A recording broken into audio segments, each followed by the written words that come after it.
Je collectionne les âmes. Je répertorie des fantômes. Je suis la gardienne des secrets. J'amasse les souvenirs des autres et je leur offre une nouvelle demeure. Je les sauve de l'oubli en rachetant leurs squelettes de papier dans les marchés aux puces ou sur Internet, ou même dans les poubelles. Je tiens entre mes mains des destins qui ne sont déjà plus. Je réunis des vies qui ne devraient pas se croiser puisqu'elles ont été abandonnées.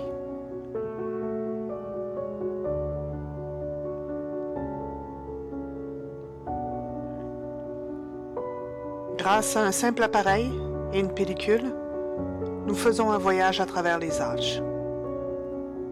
En un clin d'œil, on se retrouve des dizaines d'années en arrière et l'on devient des témoins du passé. Des inconnus qui se retrouvent si loin de chez eux. Qu'est-il arrivé à tous ces gens? Sont-ils devenus ce qu'ils voulaient être? Ont-ils été heureux au moins quelque temps?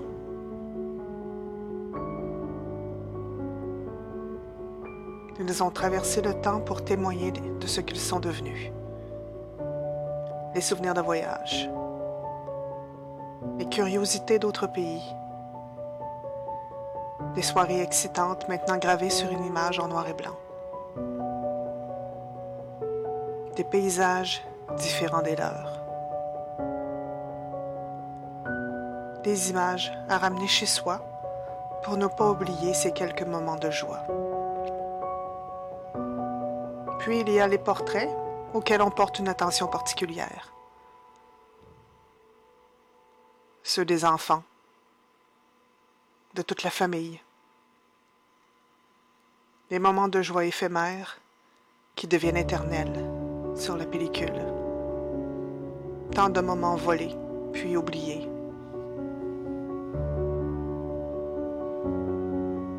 Même bien classés, ces fantômes sont si peu importants maintenant.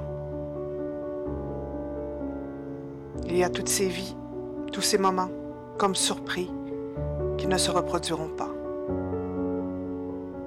Posant parfaitement, les sujets étaient impassibles.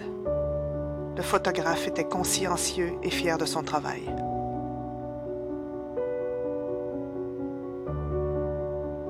On le retrouvait aux quatre coins du monde. Le photographe était le témoin du temps qui passe, tout en le figeant. Il créait l'éternité en quelques secondes. Alors que les visages apparaissaient ensuite sur le métal ou sur le carton, les photographes signaient leur œuvre. La photographie était un art qui méritait d'être reconnu et qui devait perdurer. C'est l'art de l'instantanéité orchestrée. Et qu'en est-il de ceux qui étaient derrière la caméra? Ces professionnels dans leur studio si bien aménagés pour des résultats impeccables. Derrière leur caméra, ils immortalisaient leur sujet. Il y avait tant de possibilités, ce qui aurait pu être et qui n'a pas pu se réaliser, à cause de la vie, à cause des autres et des circonstances, ou ce qui s'est réalisé au-delà des espérances peut-être.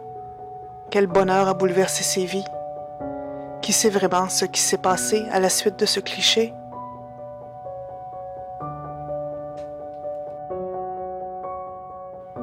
Toutes ces images sont si fragiles. Elles tentent de survivre malgré toutes les circonstances qui les ont amenées jusqu'ici. Certaines ne survivront pas. Et un autre inconnu disparaîtra des mémoires.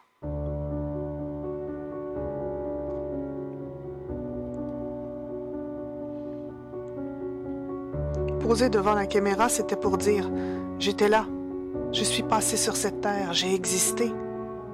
J'ai fait un bout de chemin ici.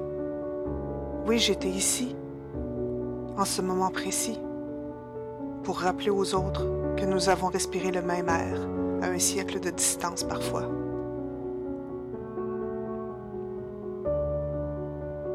Et ils sont des éclats de lumière, du verre abîmé, par le temps qui passe, mais qui survit malgré tout.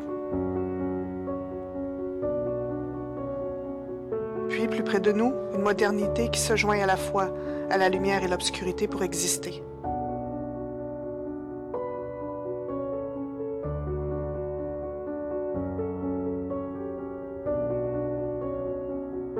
Ces images sont enfermées dans des cadres de carton ou de plastique. Des portions de vie bien rangées. Qu'est-ce qui se cache derrière ces regards et ces sourires?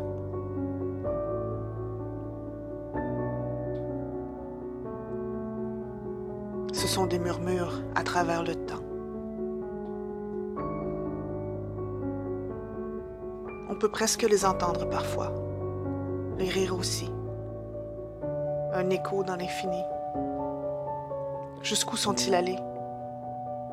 Qu'ont-ils vu qui a maintenant disparu? Quelle merveille est demeurée intacte? Ils ont vu le monde et ses excentricités. Et il y a ces êtres qui nous manquent cruellement encore aujourd'hui. Certains d'entre eux n'étaient pas des inconnus, et leur image est tout ce qui nous reste.